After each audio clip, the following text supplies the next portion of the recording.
ইমাদ অবাক হয়ে যায়, নিশ্চুপভাবে নাবার মুখের দিকে চেয়ে রয়। আমার মেয়েটি আজ অবধি মায়ের ভালোবাসা পায়নি, কিন্তু আজ সে নাফিজাকে নিজের মা মনে করেছে। আমি কি করে ওকে কষ্ট দেই? নাফিজা তো চলে যাবে, আমি তো ওকে আটকিয়ে রাখতে পারবো না। নাবা বলল, কি হলো বাবা, কি ভাবছো?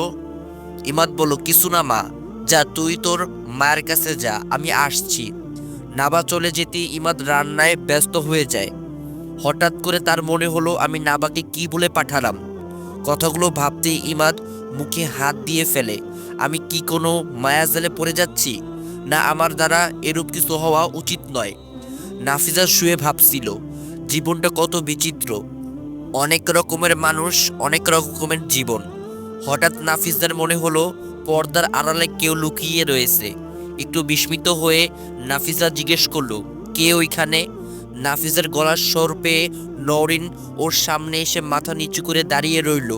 নওরিনকে দেখে নাফিজা মুচকি এসে বলল, কি হলো? ওইখানে দাঁড়িয়ে আছো কেন মা? এদিকে আসো।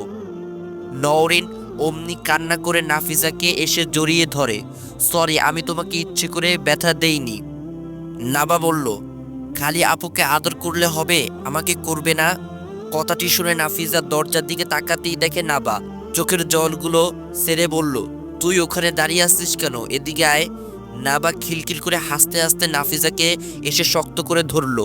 নাফিজা ওদের দুজনকে শক্ত করে আঁকড়ে ধরে চোখের জলগুলো মুছে ভাবতে লাগলো, জীবনে কিছু না পেলেও যে কয়েকদিন এই বাড়িতে আসি, দুটো ছোট বাচ্চার ভালোবাসা নিয়েই না হয় থাকবো।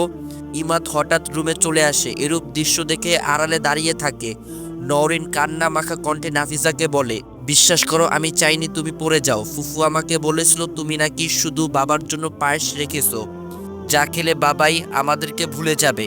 তাই ফুফু আমার হাতে তেল আর কলার খোসা দিয়ে বলল, এগুলো বাবার ঘরের সামনে ফেলে দিতে, আর এগুলোতে পিছল খেয়ে তোমার হাতে থাকা পায়েসটা বাটিটা পড়ে যাবে। ব্যাস, আমিও তার জন্য এমন করেছি, আমাকে মাফ করে দাও। নাফিজা বলল, তোমার কেন মনে হলো আমি শুধু তোমার বাবার জন্য রান্না করেছি? আর তাছাড়া তোমাদের বাবাই তোমাদের এত কম ভালোবাসে যে আমি সামান্য পায়েস খাওয়ালেই তিনি তোমাদের ভুলে যাবেন? নওরিন বলল, সরি, আমি আর কখনো এমন কাজ করব না। ইমাদ আড়াল থেকে সব কথা শুনতে পেয়ে প্রচণ্ড রেগে নিতুর ঘরে যায়। গিয়ে দেখে নিতু বসে বসে গান শুনছে। ইমাদ নিতুর হাতটা ধরে ওকে নাফিজার রুমে নিয়ে আসে। নিতু বলল, কি হলো ভাইয়া, তুমি আমাকে এখানে নিয়ে এসেছো কেন? নাফিজাও ইমাদের এরূপ কাণ্ড দেখে অবাক হয়ে যায়। নাবা আর নওরিন কখনোই ইমাদকে এতটা রাখতে দেখেনি। ভয়ে দুজনে নাফিজাকে আরো শক্ত করে জড়িয়ে ধরে। ইমাদ বলল, তুই কি করেছিস তুই জানিস না? নিতু বলল, ইয়ে মানে কি করেছি? নিতুর হাতটা ধরে নাফিজার পায়ের সামনে নিয়ে গিয়ে ইমাদ বলল, যা নাফিজার পা ধরে মাফ চা। নিতু বলল, ভাইয়া তুই কি পাগল হয়ে গেছিস? আমি কেন ওর পা ধরবো? ইমাদ বলল, কারণ তোর কারণে ও পিছল খেয়ে পড়েছে। নিতু বলল, মানে কি বলছো এসব? নাফিজাও সংকোচ নিয়ে ইমাদকে বলে, কে বলেছে আপনাকে দেখুন? ইমাদ বলল, চুপ থাকুন, আমি আপনার সাথে কোনো কথা বলছি না। সো প্লিজ আপনি কথা না বললেই আমি সব থেকে খুশি হব। নাফিজা চুপ হয়ে যায়। ইমাদ বলল, কি হলো নিতু, তোর কথা কানে যাচ্ছে না? ইমাদ প্রচণ্ড জোরে ধমক দিতেই নিতু কাঁপা কাঁপা কণ্ঠে নাফিজার কাছে মাপ চাইতেই নাফিজা একটু সংকোচ নিয়ে নিতুকে বলে, ঠিক আছে, বাট তুমি নিজে এই কাজটা করলে বিশ্বাস করো আমি কিছুই মনে করতাম না, কিন্তু তুমি একটি 9 বছরের বাচ্চাকে দিয়ে আসলে কি এটা উচিত হয়েছে বলো? তুমি তো বড়, তুমি ওর ফুফু, তুমি যদি ওকে এসব করতে শেখাও তাহলে বড় হয়ে ওর কি হবে? তুমি বুঝতে পেরেছো? নিতু চুপ করে দাঁড়িয়ে রইল। ইমাদ বলল, নেক্সট টাইম তুই যদি নাফিজার সাথে খারাপ কিছু করিস তাহলে আমার চেয়ে খারাপ আর কেউ হবে না। নিতু বলল, ভাইয়া তুমি না ওকে পছন্দ করো না, তাহলে তোমার এত জ্বলছে কেন? ইমাদ বলল, কারণ ওকে আমি পছন্দ না করলেও ও। নিতু বলল, ও কি? ইমাদ বলল, ও এই বাড়ির বউ, ও আমার বিয়ে করা স্ত্রী। ব্যাস, এতটুকুই বলেছেন, এতেই আমি খুশি। আমার আর কিছুই লাগবে না, বাকিটা জীবন আপনার মুখের এই কথাগুলো মনে রেখেই কাটিয়ে দিতে পারবো। জানি না মন থেকে বলেছেন কিনা, কিন্তু বলেছেন যে এতেই আমি খুশি। নাফিজা ইমাদের দিকে চেয়ে মনের সাথে কথা বলতে থাকে। এদিকে ইমাদের কথায় নিতু ভীষণ রাগ করে রুম থেকে চলে যায়। নিতু চলে যেতেই ইমাদ নাফিজাকে বলল, আল্লাহকে তো খুব ভালোবাসেন, যদি সত্যি আল্লাহকে ভালোবেসে থাকেন তাহলে কখনই অন্যায়ের কাছে মাথা নিচু করবেন না, সেটা যত ছোট কিংবা বড় অন্যায় হোক না কেন, ঠিক আছে? ইমাদের কথায় নাফিজা মাথা নেড়ে হ্যাঁ বলল। ওর এত সুন্দর কথাটি সত্যি নাফিজার জন্য প্রয়োজন। আসলে জীবনে চলার পথে আমাদের অন্যায়কে প্রশ্রয় দেওয়া সত্যি উচিত নয়, সেটা নিজের অতি কাছের মানুষ করলেও। রাতের দিকে ইমাদ ঘরে আসতেই নাফিজা ইমাদকে বলে, আমি আপনাকে খুব কষ্ট দিয়ে ফেলেছি তাই না? ইমাদ আশ্চর্য হয়ে বলে, হঠাৎ এমন কথা? নাফিজা বলল, না মানে সারাদিন আমি আপনার ঘরে আপনার বিছানার উপর শুয়ে আছি, আপনি একটু বিশ্রাম নিতে পারছেন না।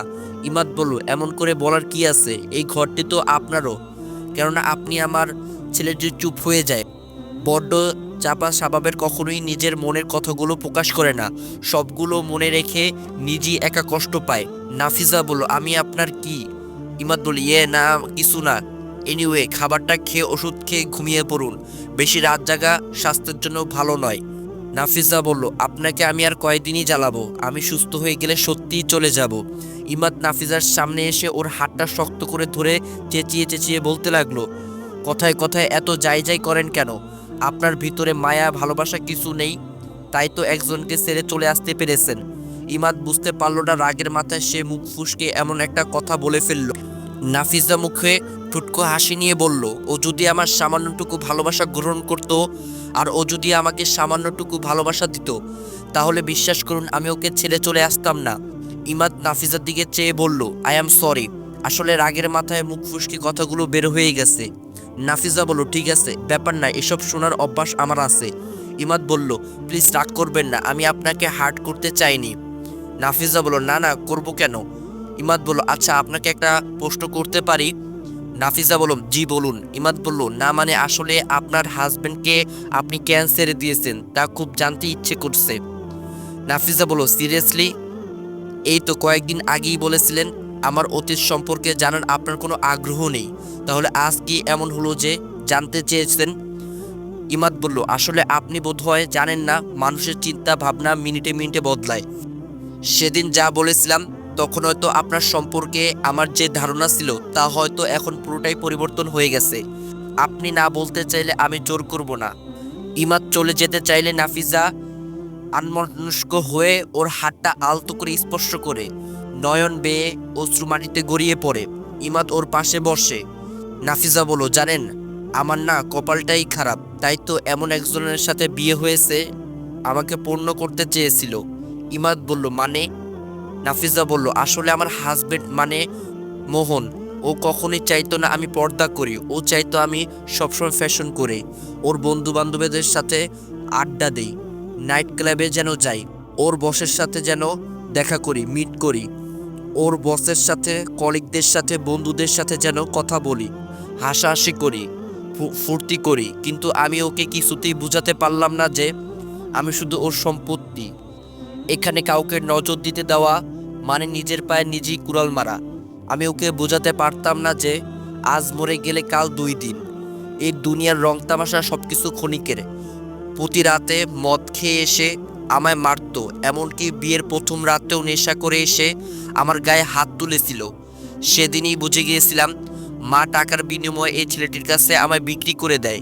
বিয়ের পর দিন আমার শাশুড়ি আর মোহনের অত্যাচারে আমি শেষ হয়ে যাচ্ছিলাম। অনেকবার ওকে বুঝিয়েছি, কিন্তু ও উল্টো আমাকে হাতের কাছে যা পেত তা দিয়ে মারতো। আয়নার সামনে গিয়ে যখন ওর মারার আঘাতগুলো নিয়ে দাঁড়াতাম, আয়নাও দেখতাম আমাকে উপহাস করছে, আমার হৃদয়টাও আমাকে উপহাস করত। এই আমি শিক্ষিত ব্যক্তি, এই আমি নিজেকে সম্মান করি, এটাকে যদি শিক্ষিত ব্যক্তির নমুনা বলা হয় তবে এই শিক্ষা থেকে মূর্খ থাকা অনেক ভালো। চোখের জল মুছে ফেললাম। সেদিন থেকে নিজের অধিকার নিজেই আদায় করব ভেবে নিলাম। তাই তো রাতে মোহন এসে যখন আমায় ওর বসের সাথে ফোনে কথা বলতে দেয়, আমি ঠাস করে ওকে একটা থাপ্পড় দিয়ে দেই। ও আমাকে সম্মান করতে পারে না, তাই আমিও ওকে সম্মান করতে সেদিন থেকে ভুলে গিয়েছিলাম।